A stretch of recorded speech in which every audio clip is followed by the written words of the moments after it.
სალამი მეგობრებო, პოდკასტი კინოამბები ბრუნდება ისევ ეთერში, მაუწყებლობთ როგორც ტელეფონებში, ასევე ლეპტოპებში, ასევე შეიძლება ტელევიზორებში და რაც თავარია მაუწყებლობთ YouTube-ზე, სიტყვა მაუწყებლობთ, ცოტა არ უხდება ინტერნეტს, მაგრამ უფრო აკადემიურს, უფრო პროფესიონალურს გახდის ამ გადაცემას, ალბათ, ჩემი ლოგიკის მიხედვით ეს არის კინოამბები დღევანდელი კინოამბები მიეძღვნება მხოლოდ ერთ ფილმს, რომელიც ჯერ არ გამოსულა, რომელიც გამოვა ივლისის შუა რიცხვებში. სანამ გადავალთ საქმეზე, მეგობრებო, აუცილებლად ამ ვიდეოს უყურეთ ბოლომდე, იმიტომ რომ ბოლოს თქვენთვის იქნება საჩუქარი.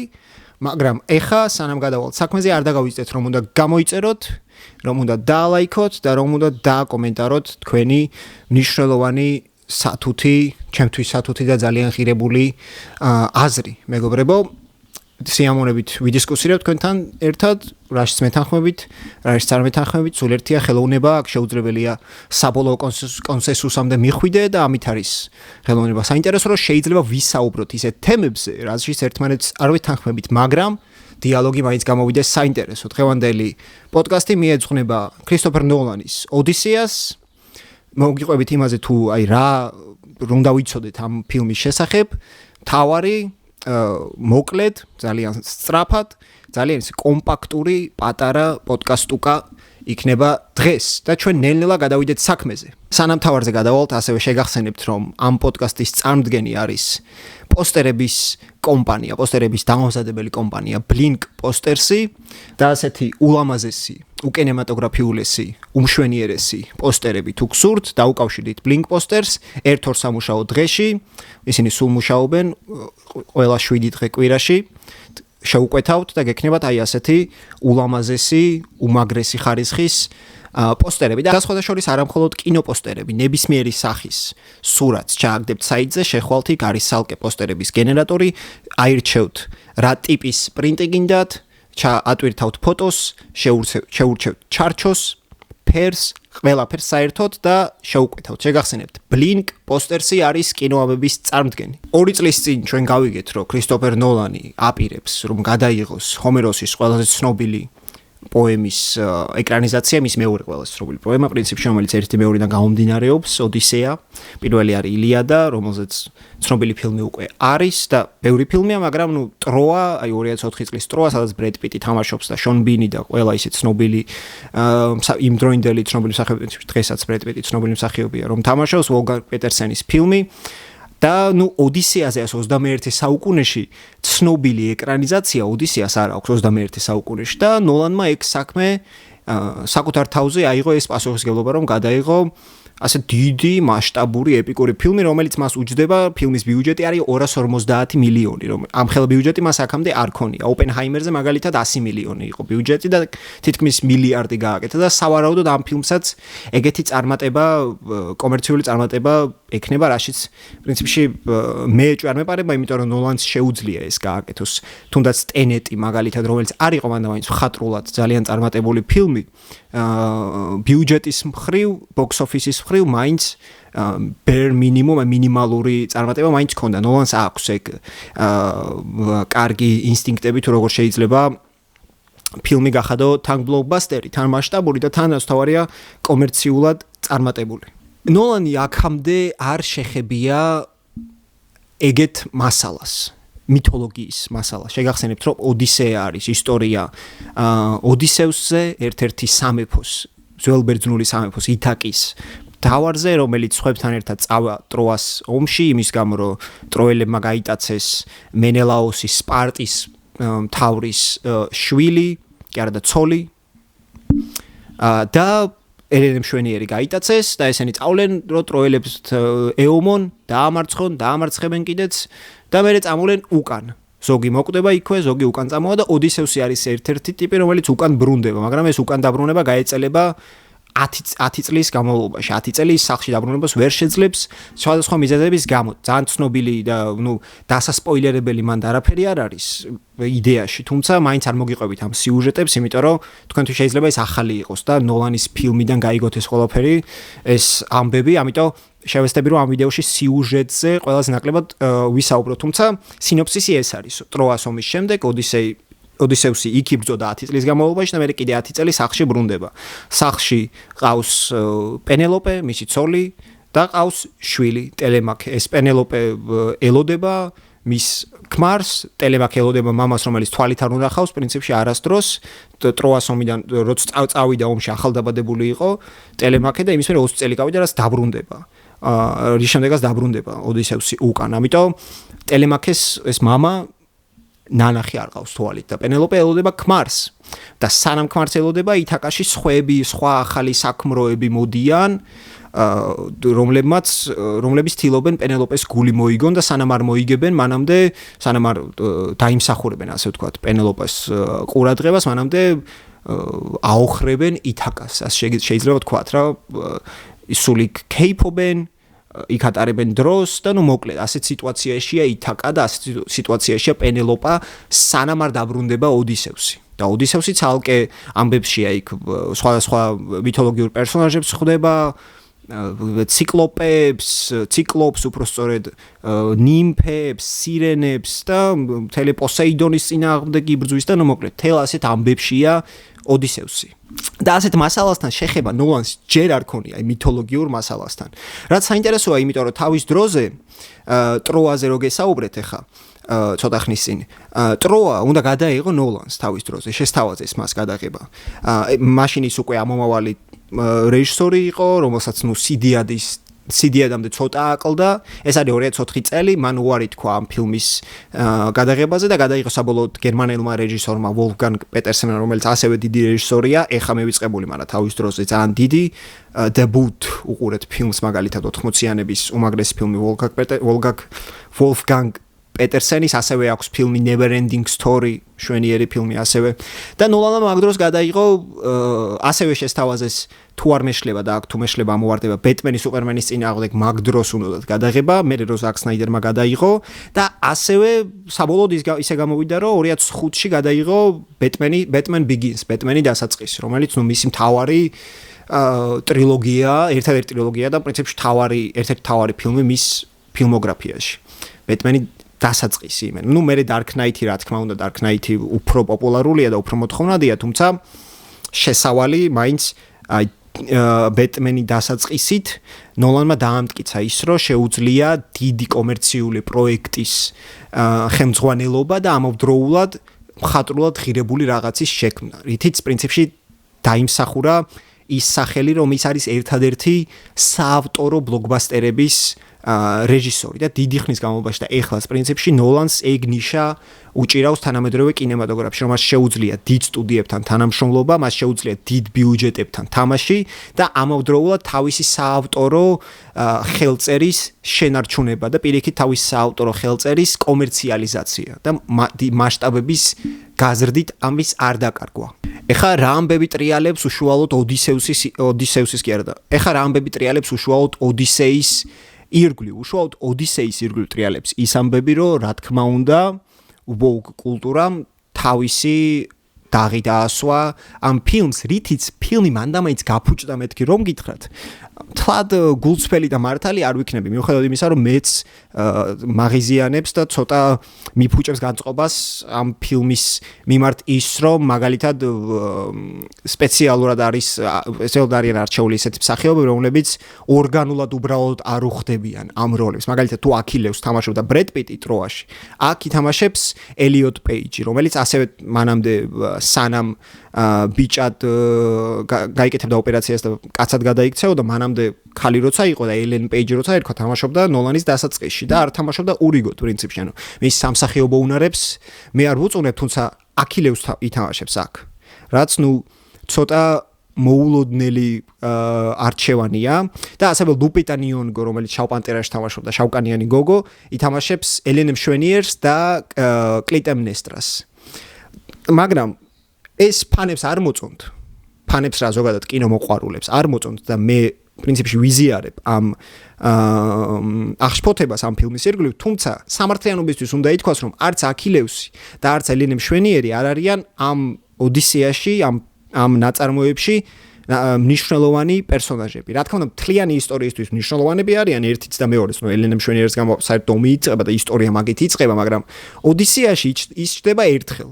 ოდისევსი უბრალოდ რომელიღაცა ეპიზოდში გაიხსენებს ომს, მან გაიჩნდება ელენე მშვენიერი და ერთ-ერთ სცენაში, სადაც ოდისევსი ჩასულია ჯოჯოხეთში, იქ შეხვდება გარდაცვლილ აქილევსს და მან ჩნდება ეს ორი პერსონაჟი. გააჩნია ფილმში შეიძლება მეტი screen time იქონდეს, კაცმა არ იცის, თუმცა მოცემულობა ასეთია, რომ არც ერთ და არც მეორე არ იქნებიან მთავარ როლში ამ ფილმში. ამიტომ დიდად რეალურად არ მგონია ფილმს რამე დააკლდეს მაგით, ფილმის მხატვრულ ღირებულებას. თუმცა კიდევ ტრევის სკოტი თამაშობს. ტრევის სკოტი სავარაუდოდ იქნება ტიპი, რომელიც ლექსად ყვება ამბებს. შეიძლება თვითონ ჰომეროსი იყოს ან რამე ეგეთი რა, ამ ისტორიას მოყვება ლექსად და ეს როლი ექნება ამ ფილმში და თვითონ ნოლანი ტრევის სკოტს კულტურულად ასეთ ღირებულებას ანიჭებს, როგორც ჩანს, იმიტომ რომ მანამდეც მუშაობდა ტრევის სკოტთან ერთად. ტენეტზე თუ არ მეშლება, ტრევის სკოტის საუნდტრეკებია რამდენიმე. ტიტრების დროს მით უმეტეს. თუ მეშლება, როგორც ყოველთვის აქ ყველა შეცდომა გამონაცდება და გამოჩნდება თუ როგორი არაკვალიფიციური კინომცოდნე გახლავართ. თუმცა მონტაჟის დროს ვცდილობ რომ რაღაცები გამოვასწორო, რაღაც შეცდომები რაც წამომცდება, მაგრამ აი ტრევის სკოტის მიმართ ნოლანის ამხელა სიმპათია ცოტა ისეთია უცნაური და უადგილო, მაგრამ ნოლანი ამავდროულად დიდი ხელოვანია და შეიძლება მასშტაბებს ხედავს. კაცმა არ იცის, რო გავა 100 წელი, კონკრეტულად ტრევის სკოტს მანამაინც კი არ ვიცემებ, აი ისეთ ტიპებს, რომლებიც დღეს ჩვენთვის არ არიან, აი დიდი ხელოვნების წარმომადგენლები, შეიძლება აი 100 წლის მერე, როცა კულტურის 21 საუკუნის კულტურის გააზრებას დაიწყებენ, ტრევის სკოტს რაღაც განსაკუთრებული ადგილი ქონდეს. ან სხვა ჰიპ-ჰოპის სხვა წარმომადგენლებს, უფრო მეტად სავარაუდოდ მაგალითად კენდრიკ ლამარს, ან ჯეი კოულს, ან მსგავს ტიპებს განსაკუთრებული ადგილი ეჭიროთ კულტურაში. შეიძლება ისტორია მიანიჭოს ეგ ადგილი და შეიძლება ნოლანი ეგრე ხედავს. მე ნოლანის აპოლოგეტად არ გამოვდივარ ეხლა და არ ვიცა, უბრალოდ ვთვლობ, რომ ორივე მხარე დავინახო და პირდაპირ ჰეითი და რატო არჩიეს და რატო არჩიეს თად უადგილო გონია სანამ ფილმი გამოვა მანამდე და ჩვენ არ ვიცით აქ როგორ დაალაგდება ყველაფერი. ამიტომ მინდა რომ აი მეორე მხარეც განახოთ რა, აი მეორე მხარეს რა არგუმენტებია და რატო გააკეთა ეს არჩევანი. ასევე ისიც უნდა გავითვალისწინოთ, რომ ნოლანი არის რეჟისორთა გილდიის პრეზიდენტი. ის 2025 წლის სექტემბერში გახდა Directors Guild-ის, რეჟისორთა გილდიის, ამერიკის გილდიის პრეზიდენტი. რაც დიდ პროექტებში გინდა არ გინდა უნდა დაიცვა კონკრეტული რეგლამენტი და რეჟისორთა გილდიას და ამავდროულად ამერიკის კინოაკადემიას აქვს ეგ რეგლამენტი, რომ უნდა იყოს სხვადასხვა გენდერის წარმომადგენლები, უნდა იყვნენ სხვადასხვა კულტურის წარმომადგენლები და რაღაც მხრივ ეს კომპრომისი თუ ნოლანი ამას კომპრომისად ხედავს, ეგ არ ვიცი, მაგრამ რაღაც მხრივ კომპრომისი გასაგებია და თან ისეთი კომპრომისია, რომელიც მანდამაინც მხატვრულ ნაწარმოებს არ აკნინებს არანაირად, იმიტომ რომ მთავარი გმირები არ არიან ესენი და 1-2 ეპიზოდში გამოჩნდებიან რა. ბოლომდე ვერ დავხუროთ ამ ამბავს, იმიტომ რომ საინტერესო რაღაც მოხდა რამდენიმე ხნის წინ. ეს ამბავი არის ის, რომ ბერძნებმა გამოხატეს საკუთარი წუხილი ნოლანის მიმართ. ბერძნებმა დაწერეს დიდი წერილი სადაც ნოლანს მიმართეს, რომ ეს ოდისეა არის ჩვენთვის, როგორც ქართველებისთვის ვეფხისტყაოსანიო, ზუსტად ეგრე უწერიათ, ჩვენი ეროვნული მთავარი პოემა არის, რომ ამაზე გაზრდილები ვართო და ჩვენ მიგვაჩნია, რომ აი ეს ჩვენ მივეცით კულტურას, ჩვენ ბერძნებმა ვართ ძველ ბერძნების შთამომავლებიო და თუ საქმე იქამდე მიდის, რომ ყველა ტიპის სახის ადამიანი და ყველა სახის სოციალური ჯგუფი უნდა იყოს წარმოდგენილი ნაწარმოებში, მაშინ რატო არ არიან ბერძნები? წარმოიდგინეთ, ბერძენი მსახიობები რატო არ თამაშობენ? ასეთი პრეტენზია აქვთ ბერძნებს და ასეთი ღია წერილი დაუწერეს, გრძელი წერილი და მოკლე შინაარს გეუბნებით. ცოტა უცნაური პრეტენზია თავის არში, იმიტომ რომ ნოლანი იღებს თავისი production კომპანიით, სინკოპით, თავის სოლთან ერთად, მის სოლის და მისი კომპანია Universal Pictures-ი არის ფილმის დისტრიბუტორი და Universal Pictures-ის სახელით გამოდის ფილმი, ბიუჯეტი მათია, იღებენ 1000 სხვადასხვა ქვეყანაში და იღებენ ოდისეას და არა მაგალითად კაზანძაკის, ან რაღაც ისეთი კაზანძაკის პრინციპში მიეკუთვნის სოფლიო ლიტერატურას. მაგრამ რაღაც ძალიან სუბტაი მხოლოდ ბერძნებისთვის და მარტო საბერძნეთში როა ცნობილი ეგეთ ნაწარმოებს არ იხებს. მე მესმის მათ წოხილი ალბათ ვინმე მეფხისტყაოსანი რომ გადაიღოს და ერთი ქართველიც არ თამაშობდეს მან სასიამოვნო არ იქნება. თუმცა ეს იმხელო ნაწარმოებია, რომელიც განსაზღვრა მსოფლიო ლიტერატურა, ხო? მაგაზე ახლა ბევრ საუბარს არ ვარ ლიტერატურად ცნობილი, მაგრამ ოდისეა არის ერთ-ერთი პირველი ნარატიული დიდი ნაწარმოები, რომელიც არის მთავარი ისტორია, სახლში დაბრუნების ისტორიის მთავარი ნაწარმოები. ამიტომ ეს უფრო ეკუთვნის აი სოფლიო კულტურას, ეკუთვნის და ძალიან ჩვეულებრივია, რომ ეგ რა თქმა უნდა ძალიან კარგია, რომ ბერძენიც იყოს წარმოგიდგენლი, მაგით უფრო ავთენტურობას შესძენდა ალბათ, მაგრამ ეს როგორც პრეტენზია მთლად სერიოზული არ არის. თან არის ოდისეის სხვადასხვა ეკრანიზაციები, აგერ ახლა უბერტო პაზოლინი შარშან წინ გადაიღო ეგ ფილმი ოდისეა, The Return დაბრუნება ეგრე ქვია და იქ არის რალფ ფაინსი და ჯულიეტ ბინოში თამაშობენ, არავის არ უთქვამს იქ რომ ბერძენმა უნდა ითამაშოს. ია 50-იანებში არის კლასიკა, ულისე ეგრე ქვია, იგივე ოდისევსი. კირკ დუგლასია და სილვანა მანგანო და როზეტა პოდესტე თამაშობენ და ბერძნები მანდაც არ არიან და ანუ მაგის მიმართ ეგეთ პრეტენზიები ალბათ არ ყოფილა და ეხა ცოტათ სასაცილო არის ეგ წერილი არა იმ გაგებით რომ ბერძნებს უნდათ რომ ბერძნებმა ითამაშონ ბერძნულ ნაწარმოებებში არამედ იმ გაგებით რომ ეს როგორც ვალდებულება თუ ეგეთი გზავნილია რომ შენ ვალდებული ხარ რომ ბერძენი ათამაშო მაგ მხრივ უცნაურია თუ ეს უბრალოდ სურვილის გამოხატულებაა რომ ალბათ არ იქნება უადგილო რომ ბერძნულ ნაწარმოებებში ითამაშოს ბერძენმა მსახიობმა ერთმა მაინც მაშინ მაგაში ლოგიკა არის, მაგრამ როგორც აი პასუხისმგებლობა, ეგრე მე ამაჩნია მთლად სწორად. მოკლედ. გადავიდეთ ახლა უფრო ტექნიკურ ამბავზე. ეს არის პირველი ფილმი, რომელიც თავიდან ბოლომდე გადაღებულია IMAX კამერით. საინტერესოა ის, რომ ახალი ტიპის აი თქვენ თუ გაქვთ ნახი, როგორი ხებს ზოგადად აი არა ციფრული კამერა, არამედ ჩვეულებრივი film camera რასაც ეძახიან რა. თუ გაქვთ ნახი სეტზე როგორია, არის ძალიან ხმაურიანი. წარმოუდგენლად ხმაურიანი კამერაა და ეს ახალი ტიპის IMAX კამერა, რომელიც ეგეთია, ფილმ ლენტაზე იწევს. ეგ კამერა ახალი ტექნოლოგიაა, სადაც ეს ჩახშულია ეს ხმა. და ამიტომ ეს ხმა სეტზე ადამიანებს არ აწუხებს რა, ანუ ახალი ტიპის IMAX-ია და ნოლანისთვის ეს ნოლანი ზოგადად ტექნოლოგიური გაგებით ძალიან ისეთი ინოვატორი ტიპია სულ და რა ვნახეთ როგორ გადაღებული მაგალითად Inception-ი, Interstellar-ი თუნდაც მან სულ არის მომენტები, როცა ცდილობს რომ ტექნიკურად კინო უფრო წინ და წინ განავითაროს. და ეს ფილმი ახლა IMAX-ით გადაღებული 70 მმ-იან იმაზე რა ქვია კამერაზე. და იქნება ნუ როგორი ჩვენება, კლასიკურად IMAX-ის ჩვენება, რომ აი ჭერიდან იატაკამდე იქნება დიდი ეკრანი. ამიტომ ამ ფილმს ლეპტოპში თუ უყურებთ, ასაც მე ყველაზე ხშირად ვაკეთებ ამ ტელეფონში ან ლეპტოპში, იმიტომ რომ ჩემთვის ფილმების ყურება ცოტა ისეთი კონვეიერული საქმიანობა უფრო არის. პროფესიიდან და პროფილიდან გამომდინარე, ვიდრე უშუალოდ ეს სიამოვნების მიღება, თუმცა ამ ფილმიდან თუ გინდათ სრულიად სიამოვნება მიიღოთ, უნდა უყუროთ, რა თქმა უნდა, IMAX-ის კინოთეატრში, სადაც ის საშუალება პრინციპში საქართველოში ბევრი არჩევანი არა, მაგრამ რამდენიმე ერთი თუ ორი არის. ასევე ცოტა ვისაუბროთ იმაზე თუ როგორ არის რა გამოიყენა ადაპტაციისთვის, რა ტექსტები გამოიყენა. თვითონ ნოლანი ამბობს, რომ რამდენიმე თარგმანი მოიშველია, რამდენიმე თარგმანი გამოიყენა ოდისეის, რა თქმა უნდა, ორიგინალში ოდისეა მას დაკითხული არ ექნება, არ მგონია ძველბერძნული რო იცოდეს, მაგრამ გამოიყენა და ყველაზე მეტად გავრცელდა ჭორი, რომ სავარაუდოდ გამოიყენა უახლესი თარგმანი ემილი უილსონის, რომელიც არის ითვლება ფემინისტურ თარგმანად. არანაირი დასტური იმას არ აქვს, რომ კონკრეტულად ეს თარგმანი გამოიყენა მთავარ წყაროდ ადაპტაციისთვის, თუმცა თვითონ ამბობს, რომ ყველაზე მეტად ემილი უილსონის თარგმანი მოეწონა, რომელიც გაკრიტიკებულია როგორც არც თუ ისე კარგი თარგმანი, მე მაგის დეტალებში ვერ შევარ, იმიტომ რომ არ მაქვს ჯერ წაკითხული. საერთოდ ისეა ინგლისურად არ მაქვს წაკითხული. აქტუალურ ბერძნულად, ქართულად მაქვს მხოლოდ წაკითხული ერთ თარგმანში.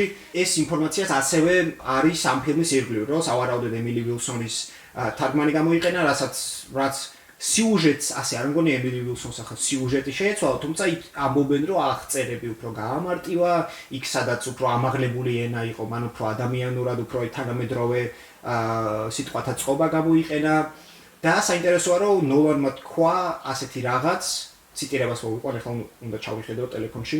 ასე ახასიათებს ნოლანი ოდისევს, რომ ის იყო ძალიან მაგარი სტრატეგი და ამავდროულად ძალიან ისეთ გამძვრალი ადამიანი რა, გაიძვერა ადამიანი, ცოტა ისეთ მეომარი ნაცარქექია, აი ასეთი ტიპაჟი და ამბობს, ამბობს რომ აი ამიტომ მომწონს ემილი ვილსონის წიგნი, რომ აი ასეა დახასიათებული ოდისევსი იქო რა და უცნაურია, იმიტომ რომ ოდისევსი ყველგან ეგეთია.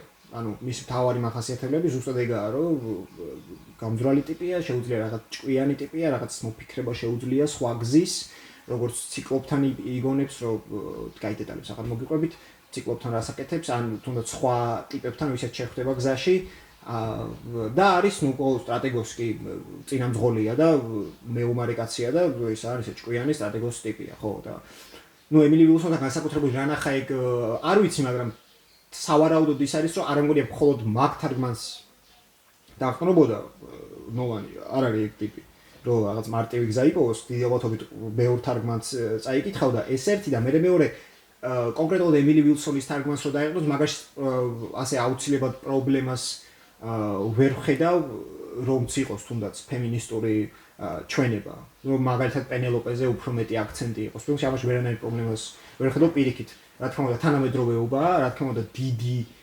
მასშტაბური ფილმია და მასშტაბური დიდ ბიუჯეტიანი ფილმი თავისთავად უნდა ირეკლავდეს თან ასეთ დიდი ნაწარმოებები, რომლებიც თავისთავად მათი სიდიადე ზუსტად იმაშია, რომ შეუძლია აირეკლოს თანამედროვეობის ნერვი. ამის არეკლა დიდ ნაწარმოებებს, რავი, ჰამლეტს, მეფელირს, ოდისეას, ილიადას, ეგ უნარი აქვს და ეგ უნდა გააკეთოს ისედაც თანამედროვე ნაწარმოებები. ამიტომ გასაკვირი არ არის, რომ თანამედროვე პოლიტიკურ კონტექსტს ირეკლავს ეგ ფილმი, ესეთი მასშტაბური ფილმები. ეგ პირიქით თავისთავად თან დასდევს ეგეთ ფილმებს. მაგალითად, თუნდაც 50-იანებში, როცა ეგეთი ოჯახური კონსერვატორული ღირებულებები მოდაში იყო, რა თქმა უნდა, ეს ფილმებიც 50-იანების ულისე ან 50-იანების მითოლოგიური ეპიკები და ისტორიული ეპიკები, რა თქმა უნდა, ამ ღირებულებებს ირეკლავდნენ და ამ ღირებულებებს უკეთებდნენ ჭყალებში პროპაგანდას ესეთი რბილი გაგებით და არა პირდაპირი გაგებით. ამიტომ არც აქ არის გასაკვირი და ვერანაირ პრობლემას ვერ ხედავ აუცილებლად იმაში, რომ მაგალითად ფემინისტური ის იყოს, რა ქვია, თარგმნა იყოს ოდისეის. ანუ თავისთავად ამაში პრობლემა არ არის. გააჩნია როგორი ფემინისტური, რა თქმა უნდა. მაგრამ მაგ დეტალებში მე ვერ შევარ, იმიტომ რომ არ მაქვს ეგ წიგნი წაკითხული, ამიტომ ჩემი დასკვნა, ჩემი საბოლოო დიაგნოზი ის არის, რომ წინასწარ ამაზე დაყრდნობით, ამ ჭორებზე და ამ ინფორმაციებზე დაყრდნობით, ფილმის მხატვრულ ღირებულებას ბოლომდე ვერ შევაფასებთ. და ეხლა გადავიდეთ კასტზე. ოდისევს თამაშობს მეთ დეიმონი. უცნაური არჩევანი იმ გაგებით, რომ მეთ დეიმონი ახამან და მაინც მისი პრაიმი ზუგს უკან აქვს. ბორნის პერიოდი უკვე უკანაა და მან და მაინც აი სუპერსტარი დღეს მეთ დეიმონი მან და მაინც არ არის. მაგრამ სამაგიეროდ პასაკში 50 წლისაა და ოდისევსი პრინციპში ეგეთი უნდა იყოს. ის უკვე ძალიან დიდი და ისეთი ზრდასრული კაცი, რაც მან და მაინც ტიპიური არ არის ესეთი საგმირო ამბებისთვის. ოდისევსი ძალიან ბებერი ჩამოდის. ძალიან ბებერი ხანს შესული ჩამოდის. ითაკაზე, სადაც იწყება ჰორორი რეალურად ის ითაკაზე რო ჩამოდის, ეს არის ყველაზე ისეთი ჰორორ სცენა, რაც თავისთავად საინტერესოა, როგორ გადაიღებს ნოლანი იმ სისხლის ხრას, რაც ბოლოს ხდება ოდისეაში. ალბათ R-rated და 18+ ეგ ფილმი მაგიტო. დიდი ალბათობით, იმიტომ რომ მან ძალიან სისხლის ხრაა და ძალიან ისეთი ჰორორია, თან ისეთი რა კარგი და ნოლანი არ მუშაობს არასდროს სისხლთან. სისხლი მის ფილმებში თითქმის არ ხდება. მიუხედავად იმისა, რომ ეგეთი სიუჟეტები მან არის, რავი, Dark Knight-ია გადაღებული, დასაწყისია გადაღებული, სადაც ძალიან ბევრი მკვლელობაა, მაგრამ აი რო ვთქვათ, რომ სისხლია და აი ეს სისხლის ღვრა, როგორც ტარანტინოსთან, მაგალითად, ეგ ჩანს. მანდა მაინც არა, ნოლანს არ უყვარს მაგასთან მუშაობა და საინტერესოა ამ სცენას როგორ გაართმევს თავს, როგორ დაიჭერს ბალანსს ამ ორ შორის, ან საერთოდ თუ უარყოფს მის პათოს და თუ გააკეთებს რაღაც ძალიან ისეთ ძალიან ჰორორულ დასასრულს. მაგით საინტერესო იქნება. ცოლს თამაშობს პენელოპეს ენჰეტუეი, რომელიც ჩვენი არჩევანია და ასევე კარგი არჩევანი გონია ის, რომ ტელემაქეს ითამაშებს ტომ ჰოლანდი. იმიტომ რომ ტომ ჰოლანდი ზუსტად იმ ასაკშია, რომ იყოს აი არც უკვე ნორჩი აღარაა, უკვე პიტერ პარკერი მანდა მაინც აღარაა და არც ძალიან ის არა 40 წლის კაცის ვიდი არა აქვს, მაგრამ მუდრულად ერთიც და მეორეც მასში არის. და საინტერესოა რომ ოდისეაში ძალიან მნიშვნელოვანია აჩვენო დროის მსვლელობა, მაგითაა განსაკუთრებული ეს ნაწარმოები, რომ 10 წელი გრძელდება ეს ისტორია. და როგორ შეიძლება კინემატოგრაფიულად ეგ აჩვენო? ნოლანი ის ტიპია, რომელსაც დროსთან თამაში ძალიან უყვარს და ოდისეის ნაწარმოებია, სადაც დროსთან თამაში ნაჩვენებია უმაღლეს დონეზე. საინტერესოა როგორ აჩვენებს ამ დროის მსვლელობას. მაგალითად არის 90-იანებში ასეთი სატელევიზიო პროექტი ოდისეა, ეგრე ქვია, კონჩალოვსკის რუსი რეჟისორის გადაღებულია, ოღონდ კოპოლას, ფრენსის ფორდ კოპოლას პროდაქშენია, მშვენიერი ფილმი და მან დროის მსვლელობა ნაჩვენებია ზუსტად ტელემაქეს ზრდით. ჩვენ ხედავთ პატარა ბავშვს, რომელიც თავიდან დაიბადება, ოდისეუსი მიდის საომრად და ხედავთ ეს ტელემაქე ნელ-ნელა როგორ იზრდება და როგორ იცვლება ტიპაჟურად. და აქ საინტერესოა რა ხერხს აირჩევს იმისთვის, რომ ეს დროის მსვლელობა გვაჩვენოს. ან მეორეს მხრივ საერთოდ შეიძლება არ ჩათვალოს საჭიროდ ეს ხაზობრივად ამ ამბის გადმოცემა და შეიძლება საერთოდ არიოს, რაც მოსალოდნელი იქნება მისგან, თუმცა აქ ის რისკია, რომ ამხელა ბიუჯეტია, ამხელა პროექტია და შენ თუ კიდე დროსთან ითამაში, ტენეტის ამბავი არ მოგივიდეს. ტენეტში რაც მოხდა, რომ აჯაფსანდალი სრული საინტერესო თავსატეხი, მაგრამ კომერციული გაგებით სრული აჯაფსანდალი. ეს მოუვა თუ არა, ეგ საინტერესოა. ათენას ითამაშებს ზენდაია, რაც მე მეეჭვება ეგ არჩევანი, მაგალითად იზაბელა როსელინი თამაშობს ათენას 90-იანების ფილმში და ათენა ძალიან მნიშვნელოვანი პერსონაჟია ოდისეაში, ის არის ტიპი, რომელსაც ძალიან უყვარს ოდისეუსი და სულ ეხმარება გზაში და მის შვილთანაც ტელემაქესთანაც ხშირად მიდის, სხვა პიროვნებად გადაცმული და მასაც ამშვიდებს და ელაპარაკება და ათენა უმნიშვნელოვანესი პერსონაჟია ოდისეაში. და ზენდაია რამდენად შეძლებს ღვთიური საწყისის გამოვლინებას, იმედია შეძლებს, იმედია აქვს ეგ მონაცემები, თუმცა მე რაც ვატყობ ჩემს უკან, ჩემი დამხმარებულება რომ შეძლებს. ხო, ნუ იმედია შეძლებს, თუმცა მე მის ფილმოგრაფიაში რაც მაქვს ნახი, აი ეგ პეცი მასში ვერ დავინახე. თუმცა ნახოთ, იმედია გამოუვა. არ მგონია იზაბელა როსელინის რო აჯობოს, იმიტომ რომ იზაბელა როსელინი იქ არის აბსოლუტურად თანხმთაებრივია, თან ძალიან ადამიანურია. და იცით საინტერესოა, რა ხერხს აირჩევს ნოლანი ღმერთების საჩვენებლად. ის მიმართავს კლასიკურ ხერხს, რომ რაღაც ღმერთი აჩვენოს როგორც განცალკევებული ადამიანებისგან, თუ პირიქით ადამიანურად აჩვენებს ღმერთს და აი რა ხერხებს გამოიყენებს იმისთვის, რომ ღვთაებრივი დაიჭიროს ეკრანზე. მოკლედ მეგობრებო, ნელ-ნელა ბოლოსკენ მივედით, კასტზე კიდე მოგვიყევით, რომ მაგალითად მენელაოს ითამაშებს ჯონ ბერნთალი, ბენ საფტი ითამაშებს აგამემნონს, მენელაოსის ძმას და მოკლედ ესა მთავარი კასტი, ეს მთავარი ანსამბლი მსახიობების და ჩვენ ნელ-ნელა გავედით ბოლოში და უნდა მოგახსენოთ თუ რა საჩუქარი მოგიმზადეთ თქვენ. საჩუქარი არის ის, რომ ჩვენ ბლინკ პოსტერთან ერთად მოვიფიქრეთ, რომ რაიმე პოსტერი გავათამაშოთ. თქვენ რაიმე საინტერესო ჩელენჯი მოვიფიქროთ თქვენთვის და შემოგთავაზოთ საჩუქრად პოსტერი და ამდენი ხანი ჩემს ხელმარცხნივ და თქვენი პერსპექტივიდან ხელმარჯვნივ მე მიდევს პოსტერი, რომელიც რა თქმა უნდა ტყუილად არ მიდევს, ეს არის ოდისეის უმშვენიერესი და უმაგრესი პოსტერი, სადაც ხედავთ ოდისეუსის კეფას, ასეთი მუზარადი მას ფილმში სავარაუდოდ არ ექნება, სავარაუდოდ შეიძლება ის ოდისეუსი არა, შეიძლება აგამემნონია, კაცმა არ იცის. მაგრამ ეს არის ოდისეის პოსტერი, რომელიც შეიძლება რომ მოიგოთ და კონდეთ თქვენ, შეიძლება თქვენი სახლის რომელიმე კედელი დაამშვენოს ამ პოსტერმა და ამისთვის მეგობრებო რა უნდა გააკეთოთ? ამისთვის პირველ რიგში უნდა გამოიწეროთ მეთოდის არხი TikTok-ზე, Instagram-ზე, YouTube-ზე შემდეგ გამოწერილი უნდა გქონდეთ Blink პოსტერსი Instagram-ზე და challenge არის ასეთი. თქვენ უნდა მოიფიქროთ რომელ ქართულ წიგნს ისტორიას ან ფილმის remake-ს გადააღებინებდით ქრისტოფერ ნოლანს და რატომ? ყველაზე კრეატიული პასუხი არ არის აუცილებელი რომ ეს იყოს სასაცილო, არ არის აუცილებელი რომ ეს იყოს ძალიან დეტალური, სულ ერთია. ყველაზე კრეატიულ პასუხს ჩვენი კოლეგია აარჩევს და გადასცემს აი ამ პოსტერს შავ ჩარჩოში, უმაგრეს ხარისხში, თავისი საკიდით და მოკლედ ეს იქნება თქვენი. აბა თქვენ იცით, კომენტარები შეგიძლიათ დაწეროთ. კომენტარები შეგიძლიათ დაწეროთ TikTok-ზე, Instagram-ზე, YouTube-ზე და შეგახსენებთ challenge-ს. რომელ ქართულ ფილმს, წიგნს ან რაიმე ისტორიას, ქართულ ისტორიას გადააღებინებდით ნოლანს და რატო? აბა თქვენ იცით, იმედია საინტერესო კომენტარებს დაწერთ, იმედია ბევრ კომენტარს დაწერთ, რომ ავარჩიოთ, გქონდეს ასარჩევი და მოკლედ თქვენს კრეატიულობაზე კი არა, თქვენს კრეატიულობაზე ეხა ეს ყველაფერი. და მე კიდე დაგემშვიდობებით მეგობრებო, თუ თქვენთან დღეა, მშვიდობიან დღეს გისურვებთ, თუ თქვენთან საღამო, მშვიდობიან საღამოს და თუ ეხა დასაძინებლად ემზადებით, ტკბილი ძილი. აბა თქვენ იცით. Peace out.